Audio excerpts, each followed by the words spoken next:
This presentation is being brought to you by the Tipton Auto Group, Brownsville's oldest continually operating automobile dealership.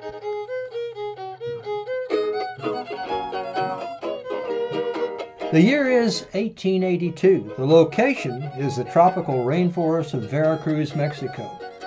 Jose Fernandez Torrell is carrying out the next phase of his adventuresome life. This bold move was put in motion in 1876 as a result of a fortuitous union between he and the then incoming president of Mexico, Don Porfirio Diaz. A coffee plantation conglomerate of approximately 10,000 acres was the benefit that Don Jose Fernandez walked away with. Senor Fernandez, come to Mexico to claim your lands, the document read, handed to him by the attaché from the president. He was about to enter into an enchanting land, vibrant with Mayan and Huastecan native roots. As he penetrated the rainforest, he heard the foreign tongue Nahuatl, the language of the Aztecs. It filled the air around him, comprising 90% of what he heard, beyond the parrots and the macaws. The villages that he passed through were from a different world compared to his native Spain, or from what he had been exposed to in his adventures in Texas. As he arrived in Huatusco, he was drunk with exotic aesthetics of his new home. In the early 1880s, when Don Jose settled into Huatusco, it had just been elevated in municipal status from being a village, assigned in 1830 to a city now in 1880. The earliest significant development on this spot is recorded to have been around 1454. It's before the Spaniards even hit the New World. And it was by the Olmecans. In 1882 and off into the Porfiriato era, Huatusco resembled a European village with influences of neoclassical architecture. Upon his arrival, Don Jose was a vibrant 46 years old, and he was riding the crest of President Diaz's regime, which was to unfold over the following 30 years.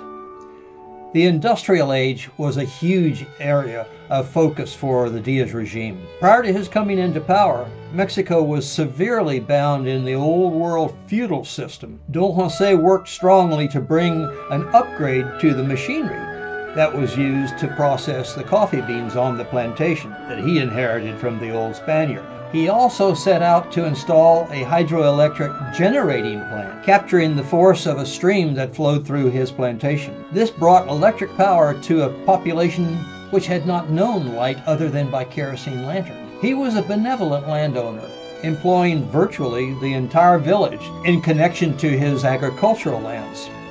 If it wasn't coffee, it was sugarcane that he had cultivated. My great-grandmother was generally accepted to be the supporter of the church in the little town, Huatusco. She gave heavily to the church in Brownsville as well before 1882 and after she returned there again in 1911. The conversations that we have always heard in the family reveal the fact that it was not Stillman that gave the land for the building of the Mercy Hospital, for example, but it was my great-grandmother.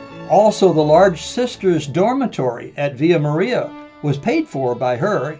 In fact, the Villa Maria project came to a grinding halt in 1928 when my great-grandmother died. The original plan was to construct the sisters' dormitory and then build classrooms. The noble sisters were looking so forward to having comfortable quarters, having endured the austere conditions of the convent since 1868. Sadly, the nuns had to make do in their old rooms at the convent because the building fund suddenly dried up, and the dormitory had to be retrofitted to accommodate classrooms for the girls. To reveal the degree of devotion that my great-grandmother had for the church, I heard a very interesting tale directly from my grandmother. Throughout history, Mexico had several political regimes that were persecutory toward the church. The Elias Plutarco Calles regime, 1924 to 1928, or the Alvaro Obregón presidency from 1920 to 1924 is the period that the event that I'm about to tell you about happened. It was upon that period that my great-grandmother saved the lives of a number of nuns from Huatusco by dressing them up in clothes of ladies of society and outfitting them with wigs and driving them up the coast and crossing the border to the safety of the convent in Brownsville. It's quite a task. My great-grandmother's aunt, Rosa Solis, was the first native-born and the first Hispanic woman from the New World to join the Order of the Incarnate Word and Blessed Sacrament. Those are the ones that operated the convent. Beyond this, she ascended to the position of the Mother Superior over the convent in Brownsville from 1872 to 1875. Later on, she held high positions in the Catholic Church within Mexico. From 1919 until she died in 1920, she was heavily involved in giving aid to the sisters of the order who were suffering hardships as a result of the Mexican Revolution. Throughout the first decade of the 20th century, it appears that the big house there in Huatusco for the family was utilized as a wedding venue more than anything. There were 6 daughters and 5 sons. Don Jose was a master at arranging good matches for his prodigy. His namesake son, Jose, was married to Consuelo Sada, the daughter of Isaac Garza Sada, the Rockefeller of Mexico, based in Monterrey. Jose's son, Ernest, my grandfather, was married to Cornelia Harrison, the daughter of an old East Texas family that settled there with Stephen F. Austin. And as a side note, she was the most beautiful bride in the city for the decade in Brownsville in the 1920s. His son David married the daughter of John J. Young Jr. That's the Santa Anita Ranch, which is now McAllen. His daughter Lucia married the German consul at Veracruz, who came from the family who were the Sears Roebuck of Germany. His daughter Maria del Rosario married the founders and the developers of Colonia del Valle in Monterrey. His daughter Juana married Count Claudio Pardo of Madrid.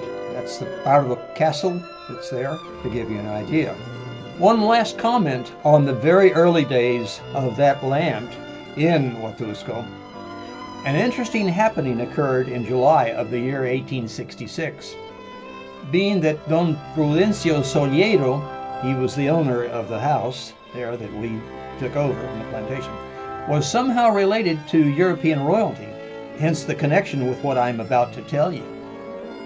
As the atmosphere was worsening in Mexico between the French-Austrian royal regime and the core of a Mexican political body that had launched a revolution against the foreign invaders, the Emperor Maximilian was busy with the affairs of war in the western provinces. The Empress Carlota sought to bring Napoleon III and the Pope into the situation to salvage whatever was possible. A complete year before the fateful death of Maximilian, before his captors in a firing squad, and we're talking about 1866, Carlota secretly slipped out of Chapultepec Castle along with her Royal Belgian Guards and headed at breakneck speed toward the port of Veracruz. This royal entourage made a midnight stop at a safe house in the mountains, the foothills overlooking the port of Veracruz. They made this stop to connect on their schedule to board a French frigate and sail to France. The safe house was our future plantation. After her departure, a rumor quickly spread that has been the bane of our existence from that time onward. It is said that she buried the crown jewels in the courtyard of our house. Now, how many times thereafter do you think some idiot has dug up our patio? The inventory of said royal cachet was said to have been concentrated in emeralds, some of which were from the Empress Josephine. Now we are entering into the era of the second and third generation of the direct descendants of the Jose Fernandez branch. Both sons, William and David, remained at the plantation, with William as the general manager, and living in the Casa Grande. David and Sarah had another home about a block away from the old family home. The old family home had belonged and probably was built by the old Spaniard that Diaz had put my great-grandfather in touch with to acquire those lands. If he did indeed build that property and was the original developer of the plantation, we're trotting in the 1850s, 1840s period. Our family had a beautiful existence in this setting during the time of Don Jose and afterwards. Technically, the Fernandez interest controlled the various size configurations that made up these holdings for the roughly 100 years that we had it from 1880s through the 1980s. Half of the brothers and sisters of my grandfather were born in the old family home in Huatusco. We had a birthing bed that was especially utilized to bring the Fernandez into the world. My grandfather was born in it, my father was born in it, and I probably would have been born in it if it weren't for the disruption of the revolution. My aunt Bebita, that's Uncle David's daughter, brought it to Brownsville a number of years ago, and I labored away to refurbish it. I had it for many years, and eventually it got destroyed by a hurricane. When the family made the sojourn to the plantation in 1934, they stopped off in Mexico City and stayed in an apartment in Tacubaya that was owned by Tia Lucia. Ernest was given a position with the Mexican FBI. I believe Don Cornelio did this out of currency, saying, hey, here's my brother-in-law. Cornelia ran into her old family friend, Julia Dalzell. That's the daughter of Captain Robert Dalzell. Julia was the head hostess for Sanborn's House of Tiles, a beautiful restaurant that was down in the historic district. The day came that they had to move on to Huatusco. Conversations with various members of the family revealed that both my father and my Uncle David were fond of animals. They were in the right setting. In particular, my grandfather was a bullfight fanatic. He sponsored many an exhibition fight in the town bull ring. I had an old poster that listed him in bold letters as the sponsor of one back right after World War I. David and his wife Sarah were especially fond of fine horses, and they had a stable of them. David also had a beautiful Irish setter. When I visited Huatusco in 1984, I remember the ruins of a great old church without a roof, or partially without a roof, the victim of several earthquakes over the centuries of its existence. My grandmother recounted to me, mentioning that she had an elaborate bench stationed in that church when it was still functioning throughout the 1920s. She also mentioned that my grandfather had installed a heavy iron chain tie-down to prevent its disappearance during periodic revolutions. Speaking of revolutions, on the two occasions that my father spent time at the plantation, serious revolutions broke out. In fact, the night that he was born erupted in fierce gunfire. A servant had to wave a white flag to go get a French doctor to deliver my father. Once that mission was finished, the rifle and cannon fire resumed.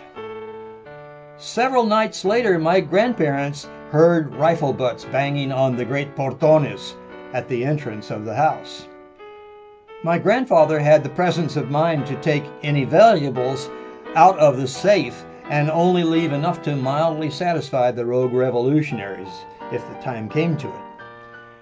He opened the door, and there were the most motley gang that even Hollywood casting would run from. Then, to his horror, he noticed someone had slipped to his side, and it was my grandmother, with my newborn father in her arms. My grandfather spoke with these bandits, and then went over to the safe and emptied its contents out onto the table for the ruffians to gather. They left, not happy, but they left nonetheless. My grandfather then railed against my grandmother. "How could you put your life at risk and that of our son?" To which she calmly responded, "My logic was that if they saw a newborn child, they would likely have pity on us."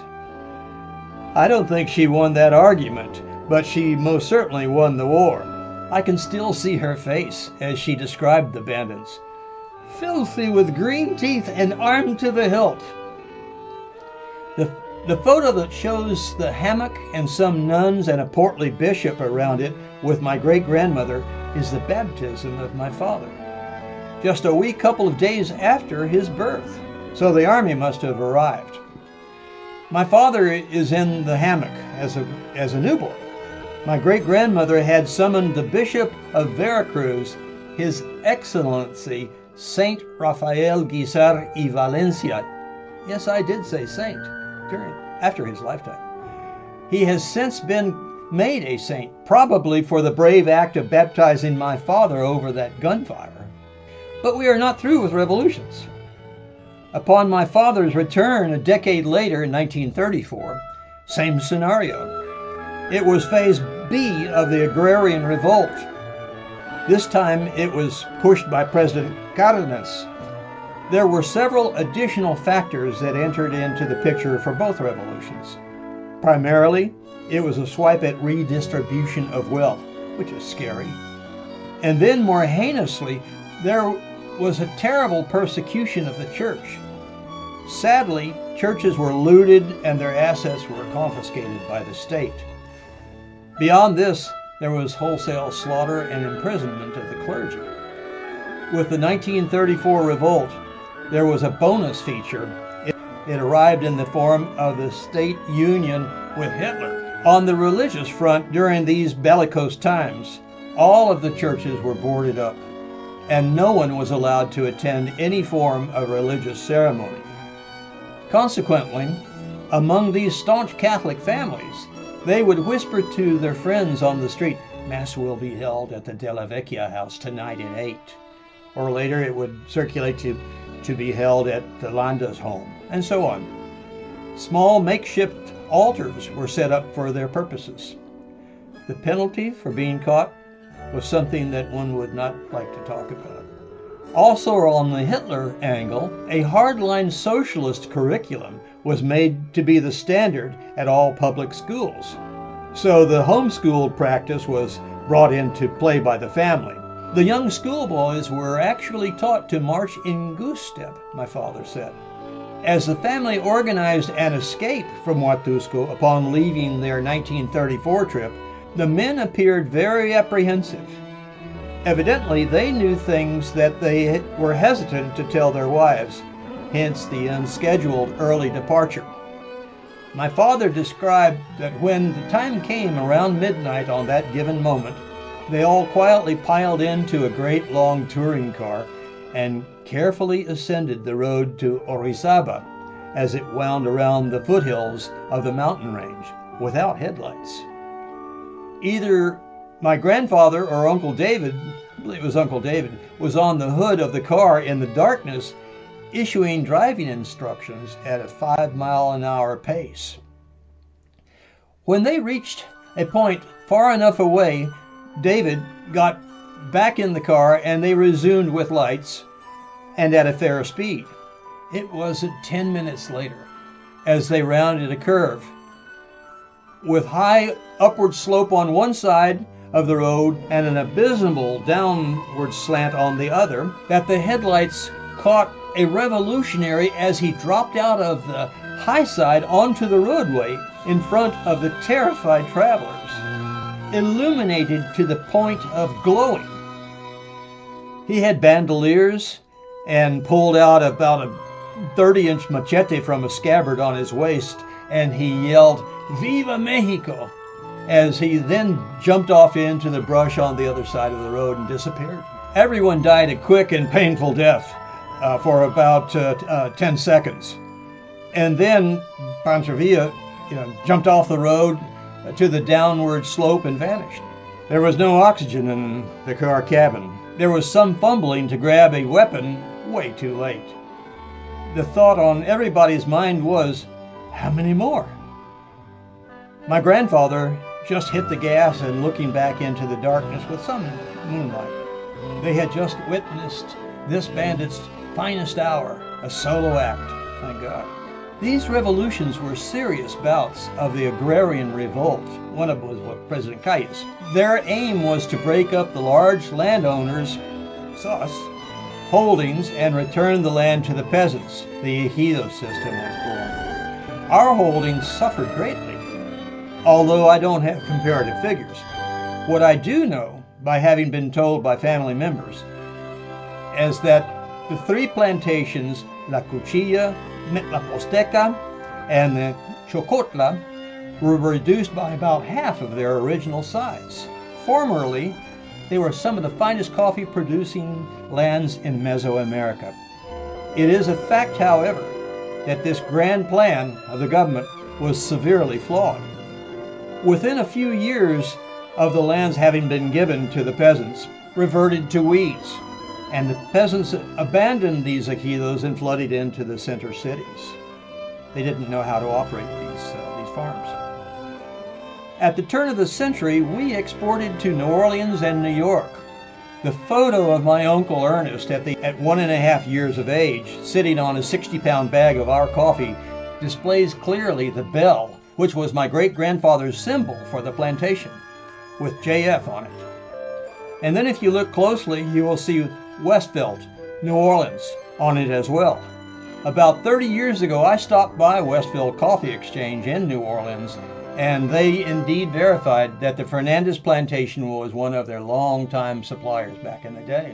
In 1934, the family had traveled to the plantation to ease their survival during the Great Depression. They had rented their house on Lakeside Avenue in Brownsville and just wanted some relief, as they hoped that good times would soon return. If anything, the exposure to the outdoors and the purity of the Veracruz rainforest would be good medicine for their mental attitude. Nature was what my father commented the most about during that period. The native wildlife and the birds fascinated him. There were great flocks of colorful macaws and parakeets constantly flying over. He especially remembers a tiny dwarf deer, no taller than about 10 inches, with little spiked horns. He said that they had one of these as a pet in the patio of their house. I remember as a young boy of 6 or so visiting my Uncle Albert in his office in the old First National Bank building in Brownsville and noticing a taxidermized specimen of one of these little deer on his desk. I believe that particular deer has gone extinct. Another animal of the jungle that was abundant in Huatusco was a raccoon-like mammal called a coatimundi. They had one in their patio as well. It was contained by a light chain with a collar around his neck, and a ring was attached to the clothesline so he could run about, the patio there. This pet, on one day, climbed up the clothesline pole and fell off, being suspended in a hanging position. He began yelling and hissing. The family overheard this commotion as they were starting lunch, and their first thought was that some bandit had gotten in and was strangling the gardener or a maid. They all jumped up and grabbed a piece of iron and were on their way toward the patio. The creature was glad to be rescued. My father was fascinated by the vanilla orchids that grew prolifically along the stream route. That was the same stream that their grandfather had installed a dynamo on for the electric plant. That water also fed the swimming pool that was situated alongside in a recreation area for the family. Of a morning, my father and Uncle Ernest would alert the mayordomo, the foreman, to drain the pool, and they would refill it with the fresh mountain water.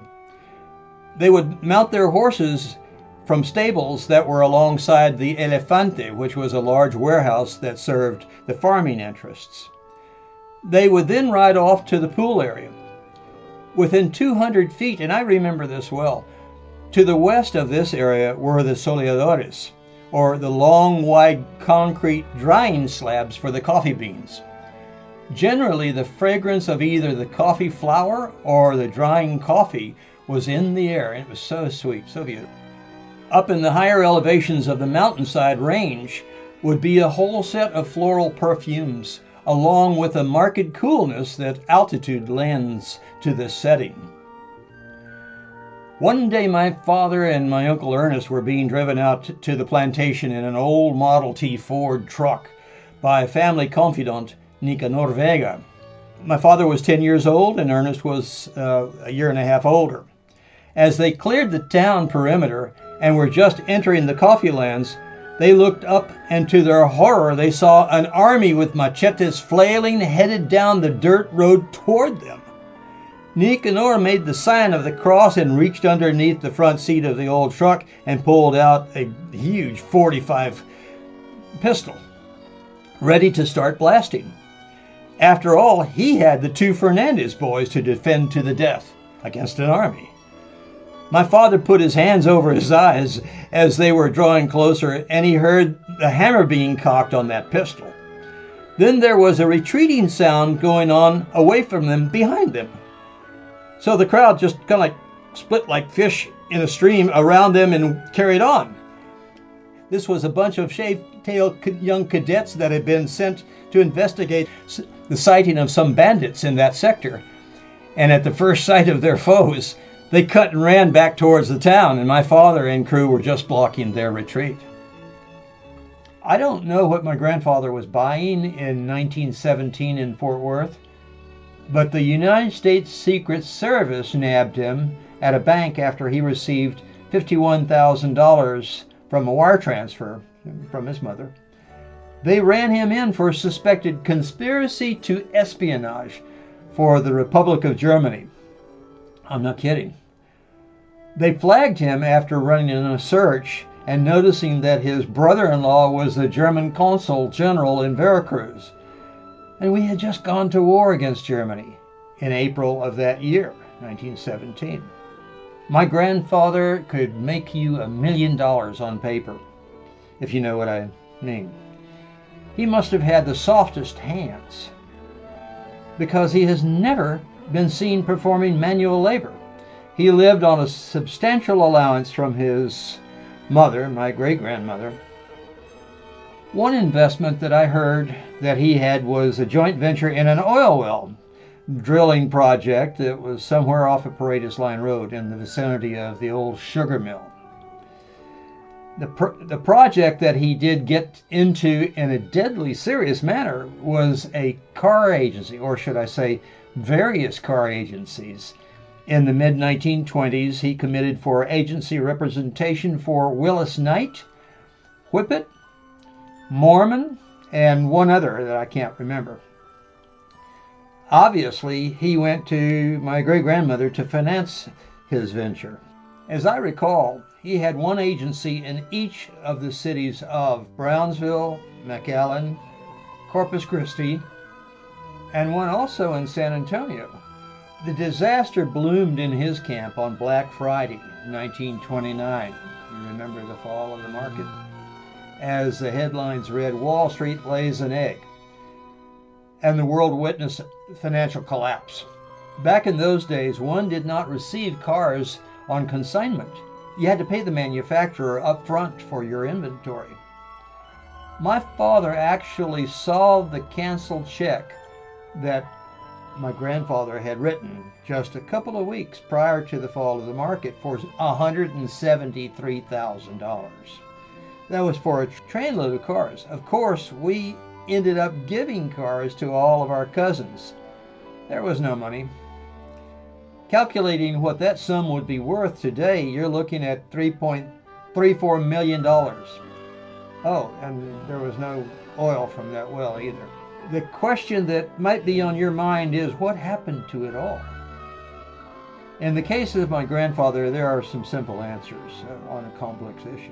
The second hit that came his way was his mother's estate. In that estate, he was basically cut out of any distributions that would have helped him. I'm going to recite a scenario that will explain the second issue. Upon the death of his mother, his sister Lucia Gertz, who was married to the consul general, was appointed executrix of the estate. On the evening that Tia Lucia arrived from Mexico City to that great columned house at 405 East Washington, her first question was directed to my grandmother, Cornelia. "Did Mother have a will?" To which Cornelia responded, "Oh yes, it's in the ropero," the wardrobe. Lucia answered back that she noticed that the ropero was locked. And Cornelia quickly responded, "Oh, but I've got the key right here on the necklace," and handed it over to Lucia. who then disappeared into the master bedchamber for about an hour. When she came out, she said, "There is no will." Poor Cornelia, naive as she was, innocent, was taken aback. There was a but, and it didn't go anywhere. But it was crystal clear that Tia Lucia destroyed the will, likely because it had a provision in it that would have taken care of my grandfather. Sadly, whether justified or not, 5 children were to inherit a life that was vastly different than had been the custom to them. There is a Robert Runyon photo that is likely known by all who have dabbled in pictorial history of Brownsville. It is of a lady with a strong Mayan Huastecan countenance features, and she's selling tamales in front of the old City Hall marketplace, there by the fountain. The sign on her cart reads, "Life-Saving Tamales." You remember seeing that? And the cart is shaped like a small rowboat, a lifesaver boat or whatever. My family actually brought her to Brownsville from Huatusco to work in our home on Lakeside. Her name was Julia. My grandmother actually outfitted her entire staff there with the indigenous people from Veracruz. But she always said that Julia was an exceptionally hard worker with a strong desire to advance and to provide for her small family. The day that she came to Cornelia proposing the tamale venture, my grandmother supported her wholeheartedly. Julia was allowed to produce her tamales right there in the kitchen of the family household. And until she had gathered up enough money to get her own living quarters closer to where she was working, my grandmother would give her rides into the city center. Julia finally did establish her own business, and quite successfully, I might add.